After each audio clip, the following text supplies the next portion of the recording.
Excursions can really shape your cruise experience. Some people love structured tours, some like to wander independently, and some, usually after a few cruises, discover the joy of finding a nice cafe near the port and calling it cultural immersion.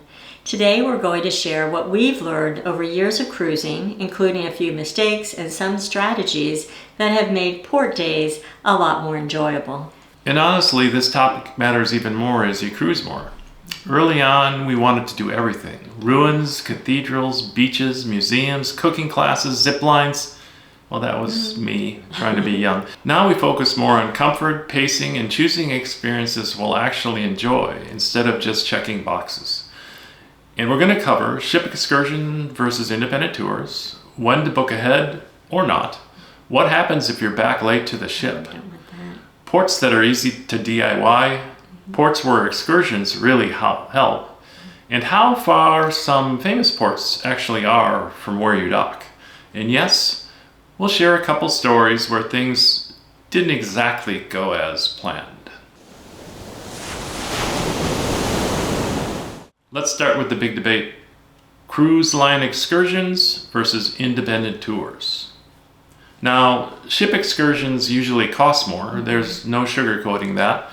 Sometimes you look at the price difference and think, wow, that's basically the cost of another specialty dinner. But what you're paying for is the convenience and the peace of mind. Transportation is coordinated, yes. Timing is aligned with the ship's schedule, and the big one, if the tour runs late, the ship will wait. Yes. That rhymes. Independent tours can absolutely be wonderful though. We've had some fantastic ones, smaller groups, more personal interactions, sometimes more authentic local experience. Like the Maui coastline and cultural highlights by Shore Excursions in Maui, remember that? Yep. We were the only people on the excursion since we went the second day of an overnight stop, and it was honestly more memorable than almost all the larger ship excursions we've done. But independent tours require homework, reviews, timing, transportation plans, and a realistic sense of your own tolerance of uncertainty. Because if you're going to be stressed on vacation, any money savings defeats the whole purpose. So when should you book excursions? Booking timing is one of those it depends answers. If there's something you absolutely don't want to miss, say a wildlife tour in Alaska, a small specialty tour in Europe, a limited snorkeling spot, book early. Those sell out. We learned that the hard way on an early cruise. We waited to go on a whale watching tour thinking, well, we'll decide later. And then when we went to book it, it was sold out. And we went on another excursion through the ship, which was still nice, but not the once-in-a-lifetime encounter with whales. On the other hand, in the Caribbean or Mexican Riviera, there are usually plenty of options. Beach breaks, city tours, snorkeling trips. You can often book on board or even in the port with a local vendor.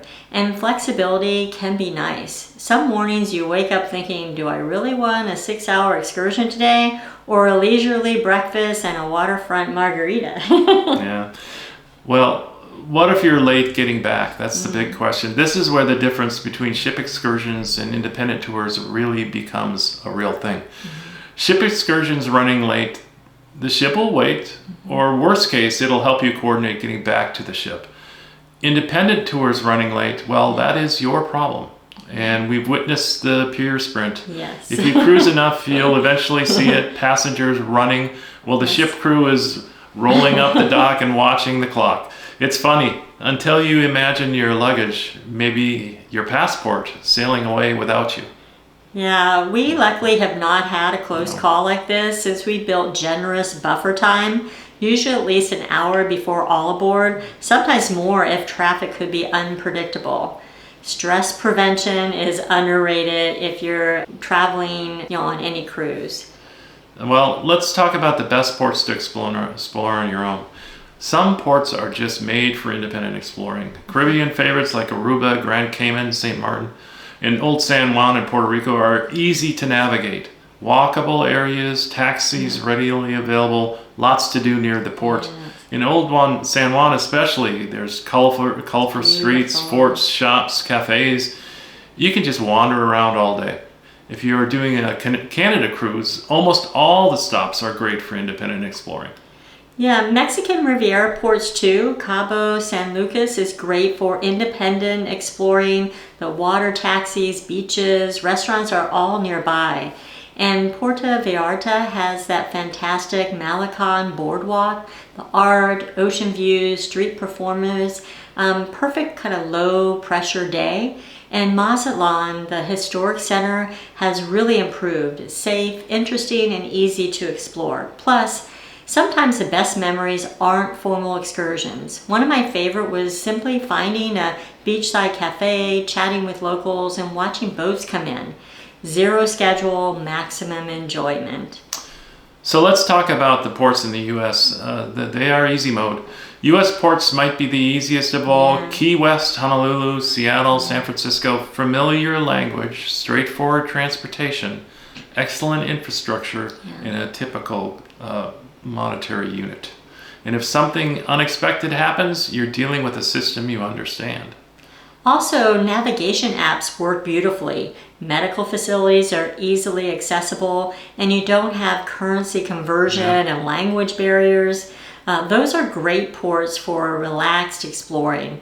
Or, in our case, occasional strategic shopping. In my case, cruise ships have a way of reminding you that you forgot something.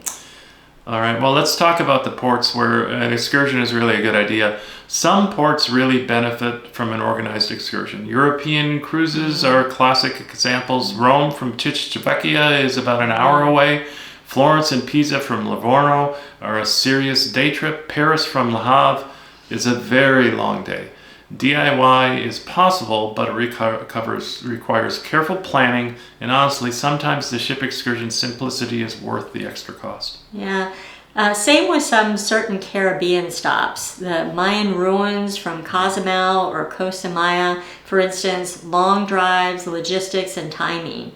And Alaska excursions too, wildlife viewing, glacier visits, specialized operations, complex logistics. Those are times when organized tours reduce stress dramatically. Yeah, so here's a reality check. One thing cruise brochures don't emphasize enough. The port name doesn't always equal where you dock. That is true. You might think you're docking in Rome, but you're actually an hour train ride away. That matters for timing, energy, and expectations. Yeah, exactly. And some ports are industrial areas with limited or no immediate attractions. Research helps. Maps, cruise forums, port guides. It's worth 5 minutes of checking before you finalize plans. It can save a lot of disappointment. Yeah, so let's tell you a little bit about our current strategy. These days, our approach is pretty balanced. Must-do experiences, well, those we're going to book early. We're going to make sure we get them in. If it's an easy port, we're going to explore independently. Complex logistics, ship excursions for peace of mind. And most importantly, don't overschedule.